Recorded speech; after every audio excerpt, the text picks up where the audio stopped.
আসসালামু আলাইকুম দর্শক, আমি রাসেল ইব্রাহিম। এই মুহূর্তে আমি আলোচনা করব ভৌত বিজ্ঞান নিয়ে, অর্থাৎ ফিজিক্যাল সায়েন্স নিয়ে।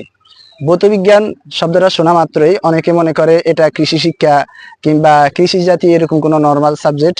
আসলে ভৌত বিজ্ঞান হচ্ছে পদার্থ এবং রসায়ন, এই দুইটাকে হাই স্কুল পর্যায়ে ভৌত বিজ্ঞান বলা হয়ে থাকে। ভৌত বিজ্ঞান কাকে বলে? বিজ্ঞানের যে শাখায় প্রাণহীন জড় ব্যবস্থা নিয়ে বিশেষভাবে আলোচনা করা হয়, সেটা হচ্ছে ভৌত বিজ্ঞান। অর্থাৎ পদার্থ এবং রসায়ন মিলিয়ে হচ্ছে ভৌত বিজ্ঞান।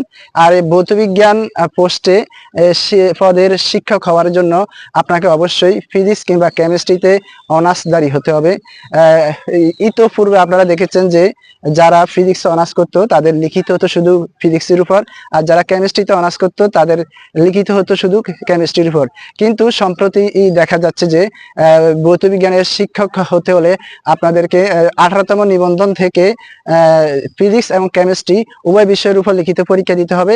এক্ষেত্রে 50 নম্বর হচ্ছে ফিজিক্সের, 50 নম্বর হচ্ছে কেমিস্ট্রির। আপনারা যদি ইন্টারমিডিয়েট এবং এসএসসি লেভেলের ফিজিক্স কেমিস্ট্রি বইগুলো যদি আত্মস্থ করতে পারেন, বারবার চর্চা করতে পারেন, তাহলে আপনারা ইজিলি ভৌত বিজ্ঞানের শিক্ষক হিসেবে আপনাদের কেরিয়ার শুরু করতে পারেন। যাই হোক, আপনাদের জন্য শুভকামনা।